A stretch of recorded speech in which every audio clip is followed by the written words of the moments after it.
All right, let's get started. Join the homework assignments over here. If you sent me by email, I got it, but I haven't printed it yet. So if there's any problem, I'll let you know.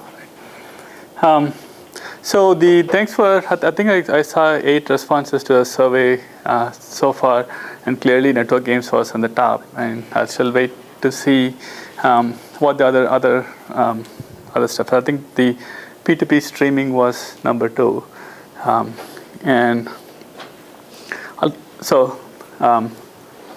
think one of you mentioned that they would like to cover deduplication in YouTube. I was kind of surprised that people brought that up because I haven't seen any research.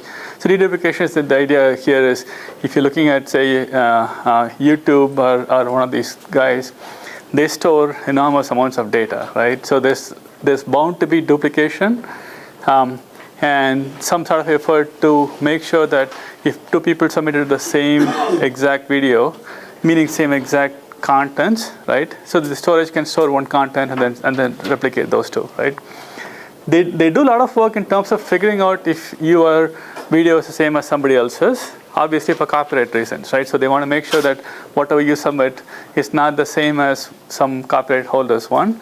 I think the way YouTube manages that is to send you to it doesn't yank your video. So if you upload a music video of somebody, it points to the correct one, right? But in terms of storage, I have no idea what they actually do. It's very hard to do that kind of a work in video because even a little perturbation would make the video completely different on the storage, right? So if you take one video and transcode it slightly differently, then it may still look the same to you on the screen, but on the disk, the frames are completely off. So it has to be a lot more smarter.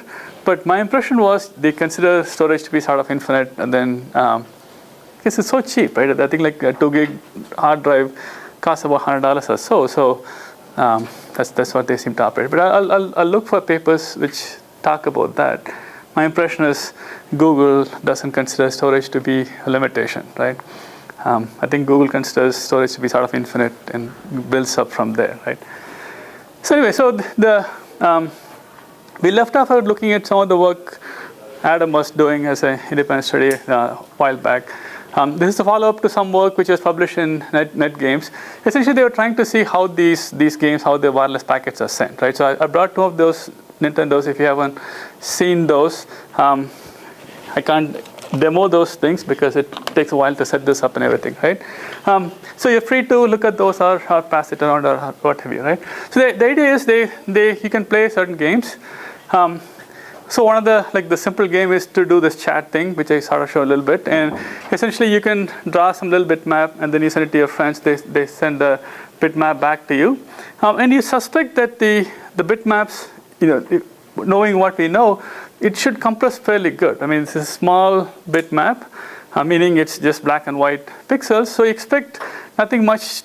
There's not much in each of the frames.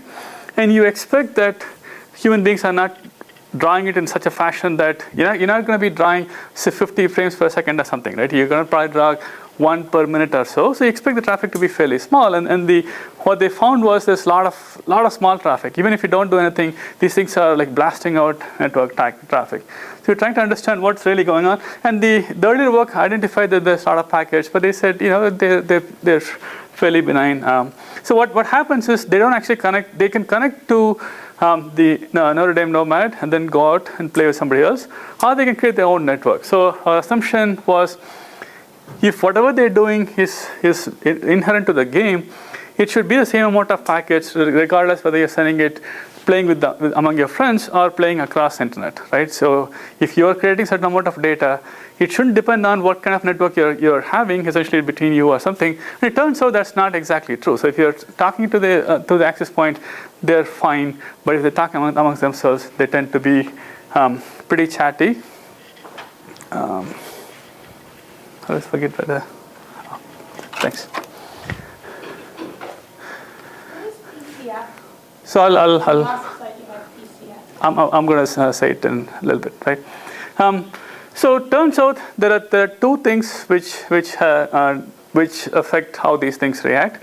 One is that it operates on 1 or 2 megabits per second, whereas our Nomad and stuff operates on 802.11b or G, which operate on 11 megabits per second or 56 megabits per second, right? So the catch here is the information theory states that you can only send certain amount of baud rate in a particular medium. So the way you send more data is you for each of the bits you have more information, right? Which means that your 1 or 2 megabits per second actually, if you scale it up to a 56 by 802.11g or something, it's equivalent to something like 14,700. You have to multiply it by that size, right? So even if you're sending like 1 byte at the 1 megabit, if you're sending it at the 56 megabit, so your footprint on the 56 megabit network would be 56 times that, right? So that's one of the components. So the fact that these things are operating on a lower bandwidth, the intuition people assume is since they're not using that much bandwidth, since they're operating on a slower bandwidth, their footprint will be smaller. That turns out the footprint is actually larger, right? The other one is the PCF-TCF difference. The idea here is the networks can operate on 2 different modes. One mode is what everybody uses, which is called DCF, which is a distributed coordination function. The idea in all this coordination function is we have to figure out who has to transmit, and we have to figure out who should go next, right? So distributed coordinate function means that it's a distributed function. Everybody gets to decide what should happen. So in this model, if there are 2 laptops, for example, here, and they want to communicate, the decision on who should go is distributed. So both of you, like I mentioned before, is called CSMA-CA. Essentially what happens is you look to see if there's anybody talking, if there's any noise in the system. And so you do a sense, and if it's quiet, then you broadcast, right? So each of them are making independent decisions, and if it turns out that both of them decide to talk at the same time, there'll be collision. And this collision, you may detect it, or some ways you realize something is happening, then you react to it. But essentially the decision is made by individual persons, right?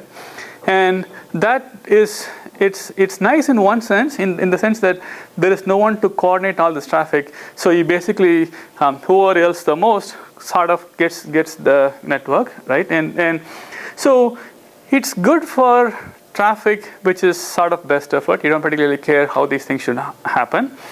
If it is something that you know how things are going on, so you would like to bring in the notion of circuit switched. You'd like to have a notion that you kind of have certain bandwidth reserved for you, right? So in this fashion, I would like to sort of coordinate among all of us and say, for the next whatever time, right? He's going to send 1 megabits per second, and that is not going to compete with anybody else. He's going to get that 1 megabits per second. In fact, if I can do this very nicely, and if I have 10 megabits per second network, I can have 10 people and say, you should go first, you should go next, you should go next, kind of thing. So I can slot these networks to say who should have whatever.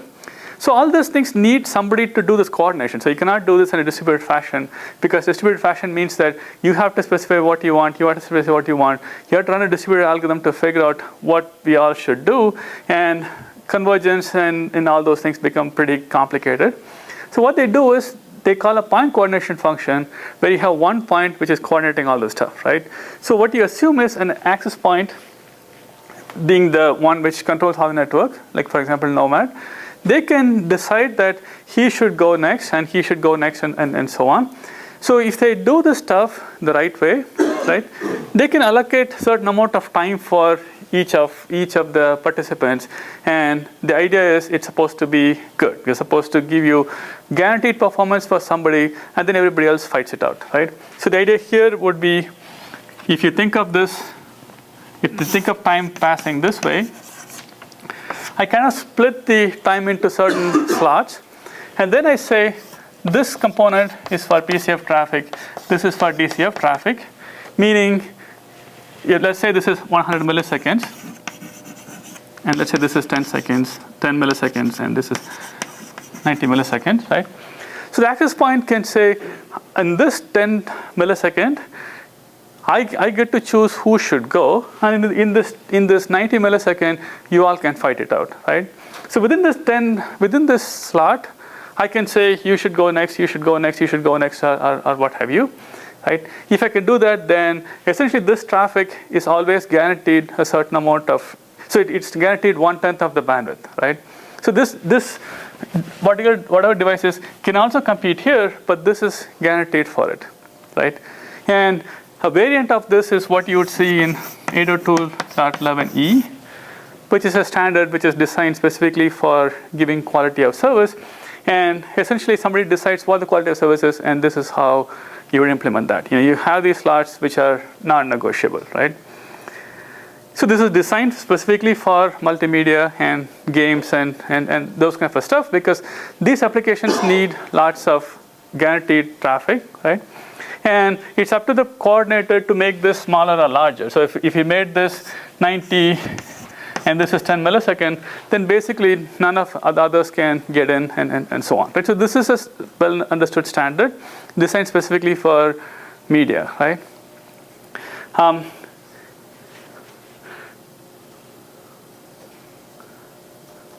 So it turns out the Nintendo games actually are using PCF, and within the network community, they assume that nobody's doing this stuff because it's kind of hard to do, right? Because somebody has to coordinate all those things. So even though our access point can be configured to specifically give different services to different persons, from OIT's perspective, OIT does not know who's important, who's not important. So they just let everybody fight it out. So all the traffic from OIT's perspective, it's DCF, right?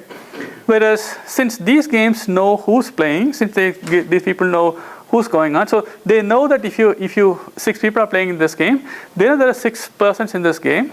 One of the DSS become the coordinator, and since it knows there are 6 people, and since it knows it's a chat program, it can basically say, okay, now you go, now you go, now you go, now you go, now you go, right? The way I do that is I send a small packet to you saying, now you go, and then I have to say, now you go, right? So I have to hear back saying, you're done. So now you go, you're done. Now you go, you're done. Now you go, you're done. Now you go, you're done, right? So within this interval, I'm going to send lots of these SIF messages, basically saying, you go. If you have some data, you send something back. And then I know that you're done. And I keep going off and on like this, right?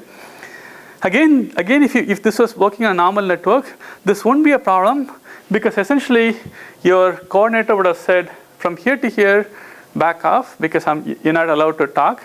Your normal consumers would have been fighting here, so you would have never known what's happening here. You because of the protocol, you know that if you're a normal person like a laptop, you should not start talking till this point, right? So everything would have been fine.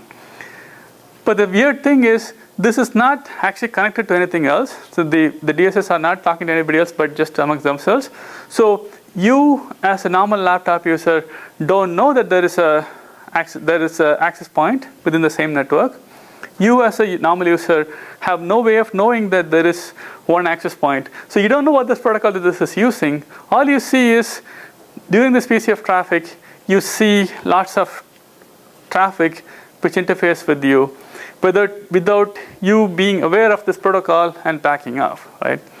And turns out, since this one does not know there's any data traffic, it takes all of this as a PCF stuff, right? So you have 2 networks which are competing with each other. The Nintendo DSS assume that they are, since no one else is connected to them, the proper protocol for them to do is, they know all the traffic, so they decide that everything should be PCF. You, as a laptop owner, don't know that it exists, so you can't connect to it, so you can't participate in this protocol. So you end up seeing the effects of the traffic, but not actually participate in those things. And because of the way the protocol is sent, where I have to send this little thing saying like you go kind of stuff, essentially I bring down the whole network, because these things are very chatty. These things are trying to achieve good quality of service, and they achieve good quality of service by basically figuring out who should go next. So from a game perspective, they're doing great. From everybody else's perspective, you have this very chatty service sending lots of small packets, which are not really small because they tend to be at 1 megabits per second, so they're actually taking a larger space of the network, and they interfere with you. Yeah? I don't understand why you say they take up so much of the network, even though they're running at 1 megabit per second. So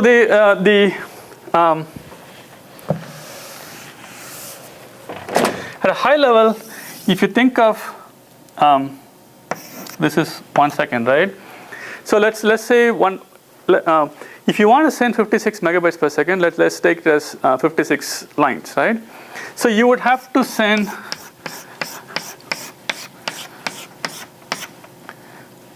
let's say this is 56, right? So you're sending 56 megabits in this 1 second, right? If you're operating on 1 megabits per second, you send one of these things, right? But since you have this whole slot, your one would be this big, right? You don't operate. So if you look at this as the width, you don't send. So this one only has this much. This one only has 1/56th of a second to send its data, right? Whereas this one is sending 1 megabits per second, so it does not send it as the same 56th of the second and doing nothing. It spreads out whatever it has to transmit over the entire duration, right? At a high level abstraction, right? And this means that it's more resilient. This means that the device tends to be cheaper. This means the range is longer because it's talking slowly over a long period of time. So it's more resilient to the traffic. But does that make sense? They're not all using the same width. You have to send 56 within the second. This one only has to send 1. So since it has to only send 1 within the whole second, each bit can be transmitted for a longer period of time because it has the whole one second to it, right? This is a well-known effect. This has nothing to do with this one. This is a well-known effect, and so the bottom line is if you have 802.11b and 802.11g on a particular network, the network would operate at the 802.11b would be the dominant force, right? And there is not a whole lot we can do because as long as you have people who are operating on a slower network, you bring down the whole network throughput, right? So if your iPhone actually is not so good for the network because the argument is not that as iPhone user, I only use 802.11b, so I'm nice, right? Actually, you're not that good because if you're operating on 802.11b, then which happens to be 11 megabits per second, somebody who's doing a 56 megabits per second would have to essentially operate at your speed because you are running slower, right? So a lot of organizations don't like to run it in the 802.11, the slower mode at all. Notre Dame doesn't have too much of they can't do too much of that because a lot of us have iPhones and a lot of us have slower cards, right? So I'm not sure what network you guys are operating on, right? How many of you, what kind of a wireless are you using? This one is 802.11n, right? So 802.11n means that you're probably operating on the full 56 megabits per second. Both the other ones, do you know what you're operating on? If it's old, the card, it tends to be. I think my card is G. G, okay. N, okay. I'm actually not sure. Okay. So if you're G, you're fine. If you're not G, then you're bringing the network down, right? But that's okay. I mean, what are you going to do, right? But in this case, since the network is not the one actually doing this, it's the interference. So what happens in these networks are, each network you have to have a header, right, and then the data, right. So in a mixed network, the header will operate in 802.11b, and this will operate in 802.11g, right. So the header may be 40 bytes and the data may be 400 bytes, but since they are operating in different speeds, effectively your header becomes bigger and the data becomes smaller, right? Does that make sense? And that's essentially what's happening here. Even though they are smaller, since they're operating on a lower data rate, that means you're taking a lot more space, you're interfering a lot more, right? But this is a weird quirk of how these things interfere, and that sort of brings up the issue of how these things should operate, right? So to give you another perspective, I know that this is talking Bluetooth to that one, right? So we all know that they're operating on the same frequency as 802.11g, and you expect sort of like, since I'm talking, and the audio rate should be about, whatever we can think of, right? Like 100 kbps or something, right? We're not going to send like super high fidelity audio from here. So it's spoken word, so you expect like 100 megabits per second, let's say, right? to be transmitted from here to there. So you expect my footprint to be 100 kilobits per second. So you expect that I should take more than that, right? But what is happening is the way I'm operating, I essentially act like I'm using, let's say 10 megabits per second or something, right? So the interference that you are facing, it's as if I'm sending 1 megabits per second or something, and that kills you, right? The weird part with these things are, since they don't believe that anybody else exists, they're going to keep sending traffic back to back. And one of the things I talked about with the TCP is TCP tries to play nice. So if there is if it tries to send some packet and it couldn't, it drops off exponentially to half of what it could do, right? And this one is not playing nice because it basically knows that I have to send 1, 1, 1, right? 1, 1, 1, right? It doesn't know anything. It doesn't care about the other one. So it's going to send all the stuff. Your TCP connection which comes along and it tries to send a packet. It finds out that one of them interfaces with this stuff. So it believes that something is going on. So it backs off, right? So you have this one which is not playing fair. The other one which is trying to be extra nice. So your TCP would never get off the ground because it just can't do the stuff, right? And the beautiful thing is you don't have to ask anybody for permission to use those games. So if you have this game, you will get a very good game. You'll get a very good experience. So you can start playing a game here, and all of you, if you happen to be in the same wireless channel, would suffer. And OIT cannot really debug this stuff because there is no access point as far as they can see, right? And you can just take it anywhere and then kill the network, right?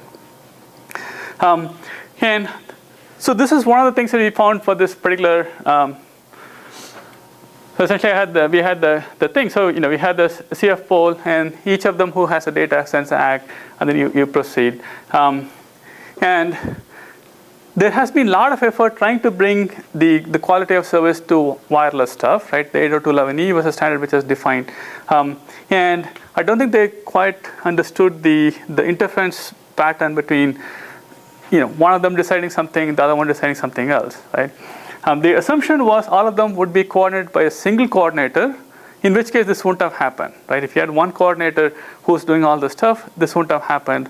But many of us are going to a model where there are multiple coordinators, right? So if you have like I was giving the example of Bluetooth, or if you're having your home, if you have your stereo speaker connected to your stereo using a wireless, that's operating on its own, so it doesn't know what's going on, so it can actually cause a larger footprint, right?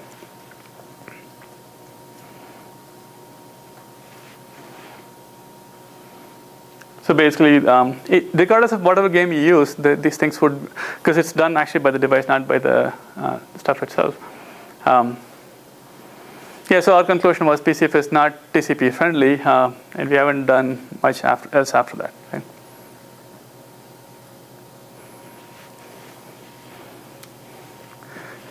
So I'm going to go through like some of the others, a couple of other papers.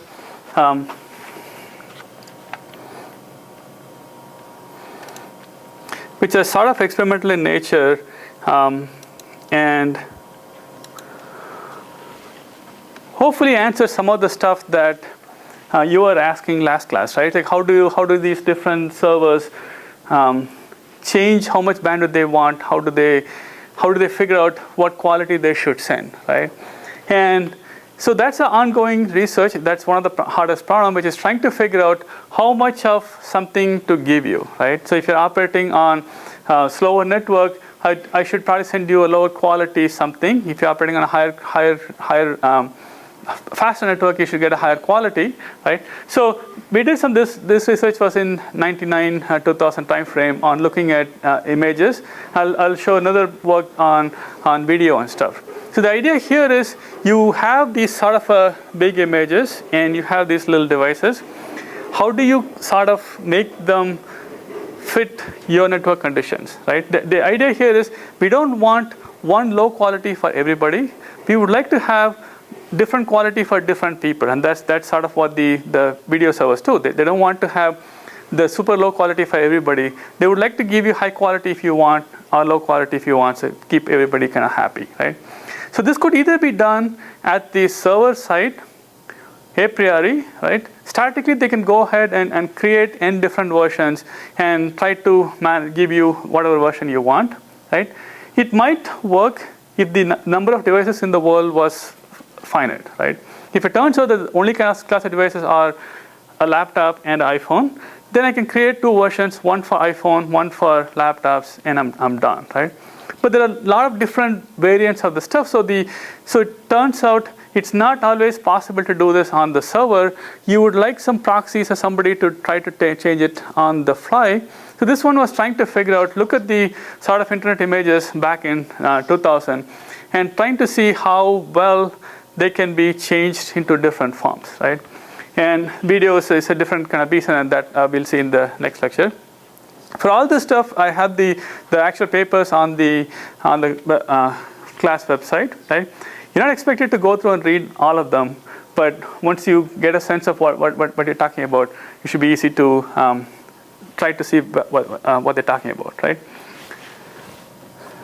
So the results might have changed, but it's been, I think it's sort of it's still sort of the problem is still valid, right? So you would like, if you're on an iPhone or something, to get a different stuff. So the idea here is you had that particular image, and if you don't know what's going on, right, you could transcode them using a number of different techniques. And so the techniques you can think of is you can make them into lower quality. I had to bring it to a very low quality so you can see the blocky JPEG effect, right? So you take that 116 and you sort of made it into this really small video. You could have made them into a grayscale, right? You could have made them into cropping. You can just choose some of the right spot to send it to you. One of the things that people perennially look at is trying to figure out what it's trying to say, do analysis and understand what's saying, and send those kind of stuff, right? And after the intro we had, right, what do you think of that transcoding? Would that be something that you would attempt? Color to a grayscale?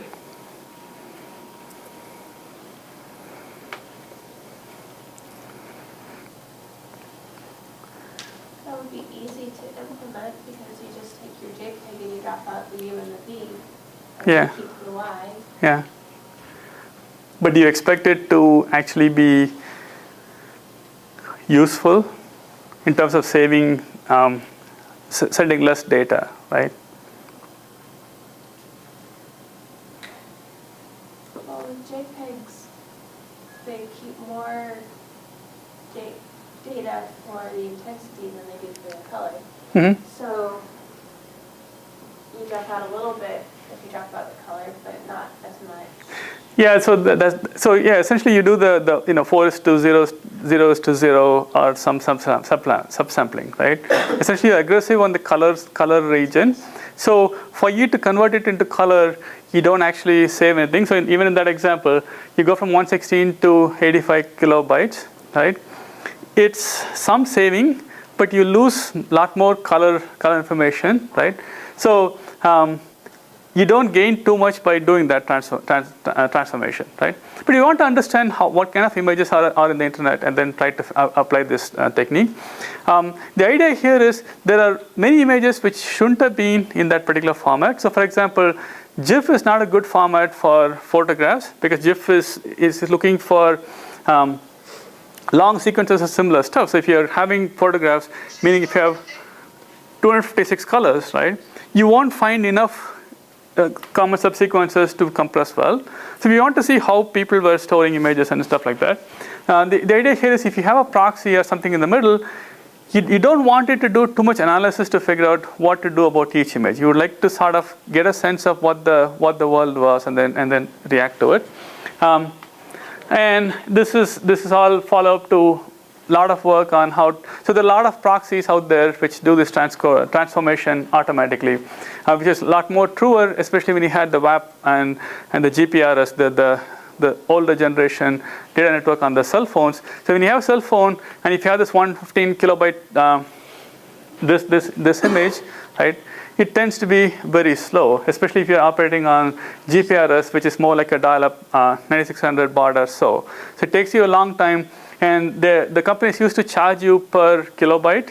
So 115 kilobyte would break your bank, and if it's not what you really wanted, it could be really hurtful. So all these projects were trying to make it fit those kind of networks. So what we did was we wanted to see what kind of images are out in the internet, and tried to analyze what they were. So one way to understand what the images on the internet is to go and figure out, download all the images from all the sites we can think of, and then see what kind of images are out there to figure out what kind of policies we can develop. And so instead of doing that, we want to see what people are actually asking for, and then only analyze those images, right? So if I can get between you and the server, and then find out what kind of images you are asking, so we can find out what are the popular images and what those types are and how they transcode. The way to do that is there are public proxies, and I'm not sure if Squid is still popular. They were throughout the hub of the internet. So all the requests that you were making would go through these proxies to go to the servers. This is again in like late 90s when things didn't have the notion of a CDN, which is essentially they have a proxy inside the campus, so all the traffic is filtered by the campus, right? So here, if I want to go to Microsoft, I would have to go through one of these proxies. So and the logs from these proxies were available. So we just had to go through the logs, see what people are asking through the proxies, and then go and find out, get those images and analyze those images. So we did that. And then this is sort of like the report on what we found, right? Turns out the lots of images were GIF. 80% of the GIF images were very small. And about 10% of the GIF images appeared to be true images, meaning they had 256 colors. That's all they can support, right? And they took bulk of the data. So if you're trying to do this for a GIF image, GIF images were pretty popular, but many of them were small, but there are few of them which had lots of colors. Then we had to define this notion of productive transformation, which is we tried to do some operations, see how much of a space gain you get, and if you at least 50% of them don't give you 50% of the storage gain, then we don't consider them to be productive, right? And this is one metric to actually see whether it's worth doing these things. And we also find that a lot of JPEG images were small, right, less than 6 kilobytes and stuff.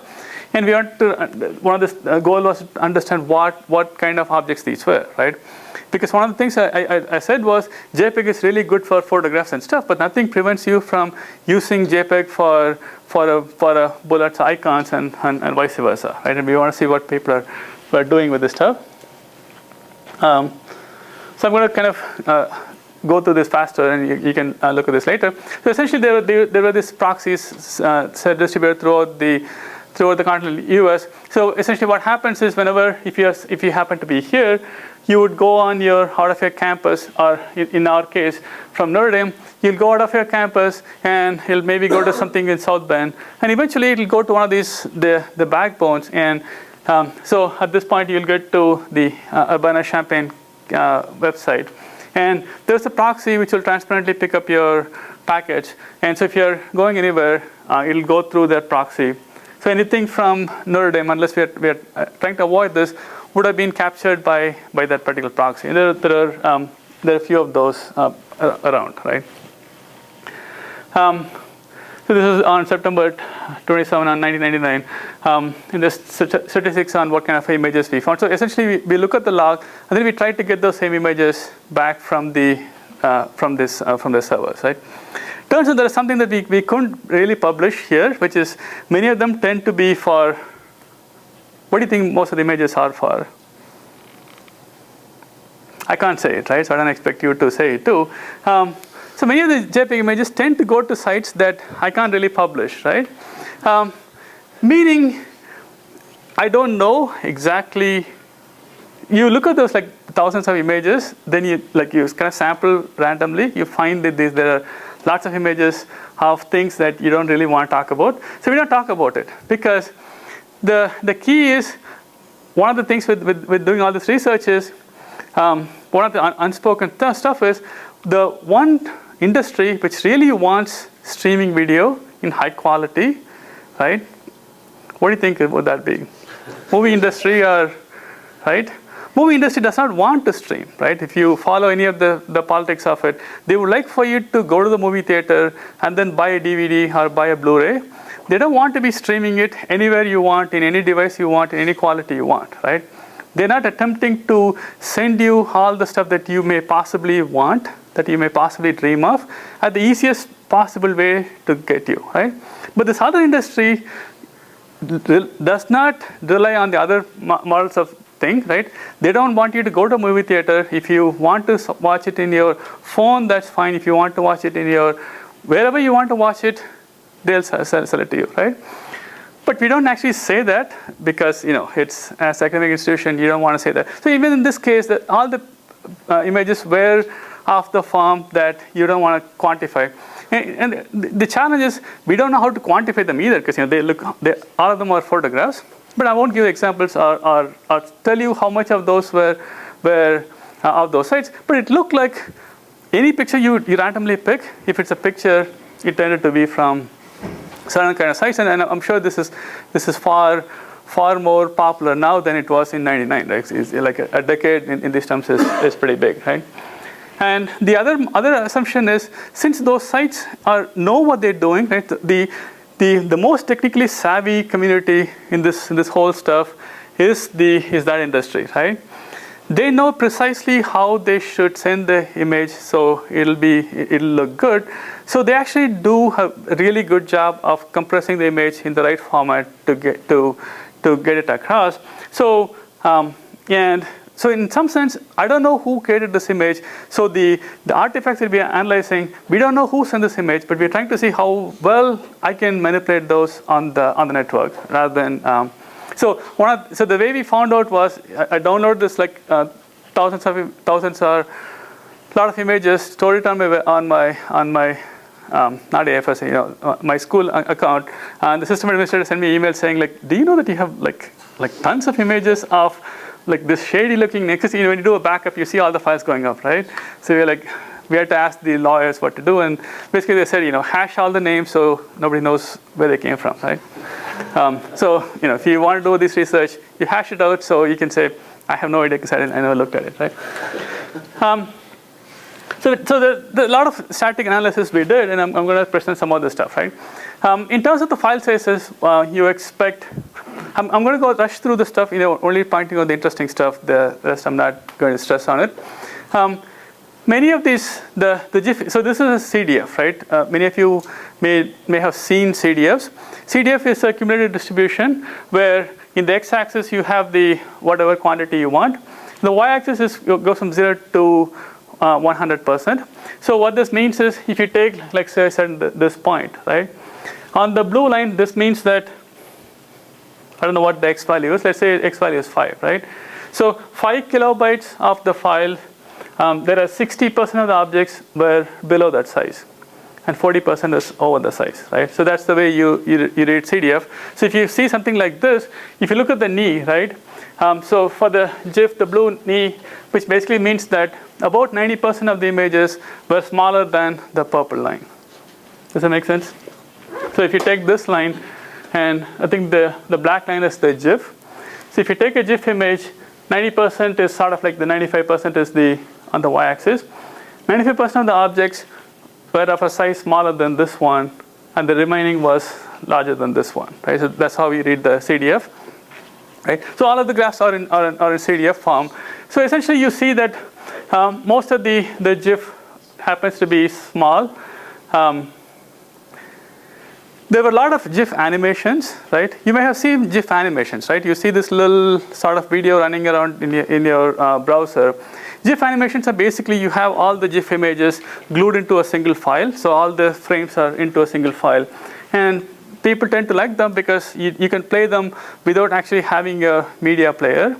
And they're awful because essentially you have, so if you have like 40 frames or something, right? Each frame is an image, right? So your file gets bigger because the way GIF encodes them, it's the same as sending 40 images together, right?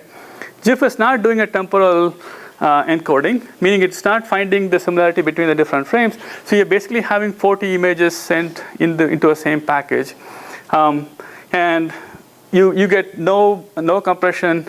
so if you send it as MPEG, you would achieve much compression, but you won't have. So we had to figure out how many animations were there and then get rid of those to find what the size were. And as you expect, most of the images were actually small, even for a JPEG, right? So again, the other thing we were looking at was the number of unique colors in a GIF image, because the number of GIF images were fairly large, so we wanted to see how much colors were there.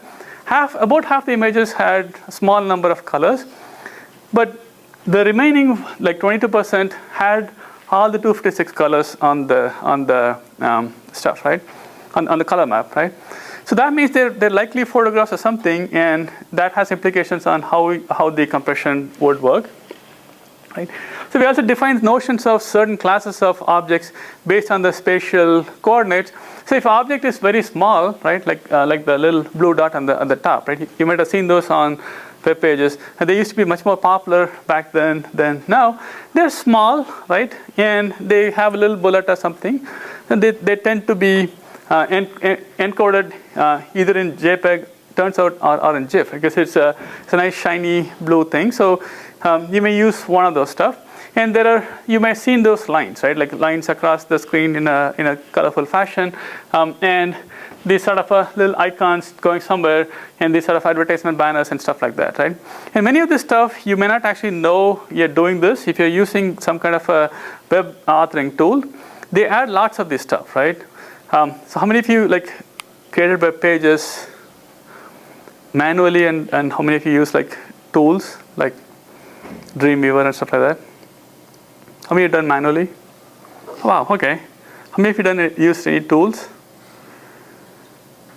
Okay, this one is so few of you who use tools, right? But I think the real world is the opposite, right? Real world, they like to use tools and templates and stuff, because they don't want to have this.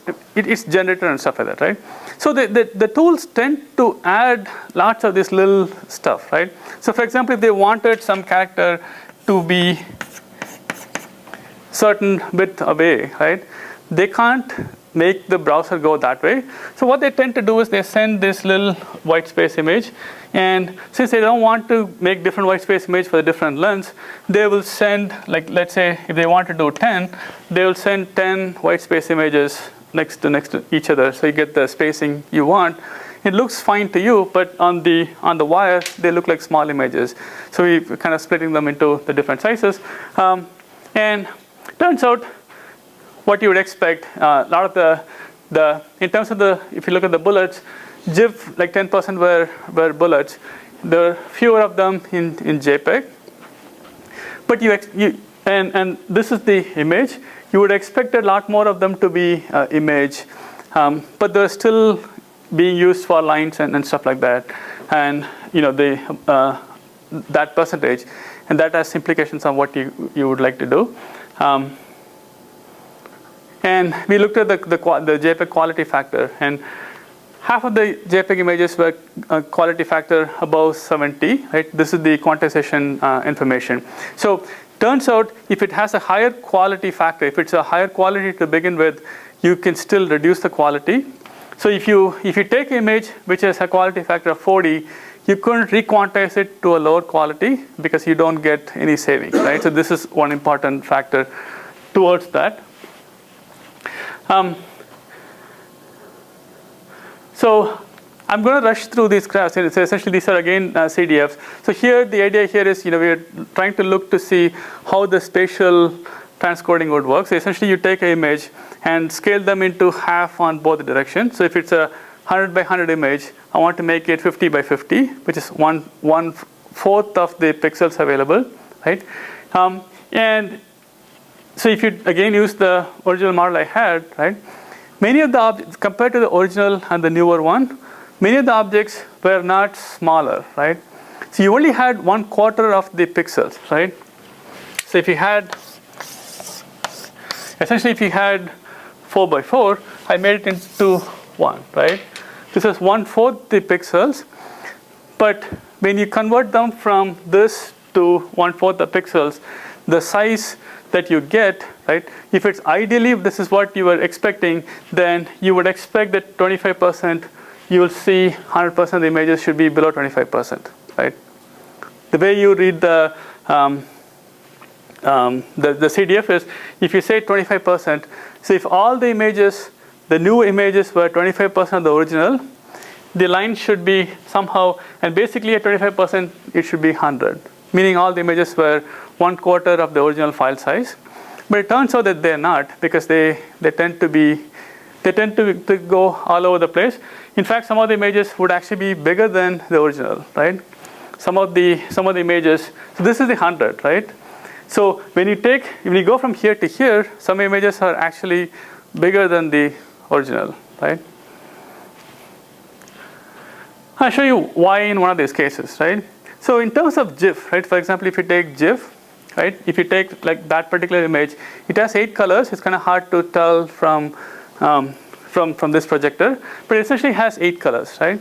So when you go from that to the smaller size, you're reducing the number of pixels, right? The way to reduce the number of pixels is so you have these 4 pixels, and you have to come to this one, right? You can either say choose any one of those, or you can find the average, right? Typically try to find the average to make it look good, right? Which means that average means that it adds more numbers, because anything in the border, depending on how many of these things happen to be there, you end up having, so the number of colors goes up from 8 to 139, which means that when you're doing the entropy encoding on this image, right, now you have a lot more values, a lot more symbols. So remember the lossless compression, right? So you have a lot more values, so your compression is much less effective. So your size actually goes up, because the variable length to represent the 239th color is actually far worse, right? So you can't just, so even though it looks like an image, you can't just do this transcoding all the time, right? And we'll see how this also affects video. Essentially, you see the similar effects on the video too, right? So for a server to decide to send you lower quality video, these sort of artifacts get in the way. So even though it tries to drop certain components, it doesn't actually gain much. And converting from JPEG to GIF is a disaster, right? Because JPEG has a lot more colors. So when you convert that into a GIF, what do you expect, right? I mean, GIF is not designed for lots of colors. So when you come from JPEG, you have 24-bit worth of color, and when you transcode it to 8-bit, you have a lot more colors. You have at least 256 colors. It doesn't work. When you go from GIF to JPEG, it works in some cases, but most of the time it doesn't, right? Even though you have fewer colors, it should work, but it doesn't work. There are some cases where we found that it's not very easy to figure out what is happening, right? If you look at the number of colors in an image, that's not a good indicator of how well this particular thing will turn out, right? For example, we saw some of the documents were like this. So essentially, this one GIF image had these photographs, right? And this text form. GIF is good for these. It's bad for these, right? And as a server, as something in the middle, you don't really know what's going on. So if you just look at the number of colors, this image tends to have lots of colors, but it actually transcodes very well. You can manipulate on those stuff, because there are a few patches here. Technically, this should have been JPEG and this should have been GIF, but the GIF component dominates, so it actually gives you good compression. You can see those things by trial and error, but not automated fashion. And the quality factor was the quantization factor was a good metric to work on these things, except for the images which are already low quality, right? So if your JPEG was quantized to say 40, right? You cannot quantize it back to 60, right? You can, because there's nothing which prevents the math from working.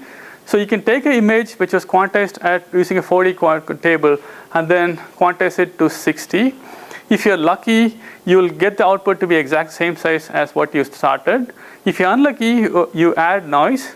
So your output image will actually be larger, right? Some of the reasons why this happens is you have to know what the quality factor was.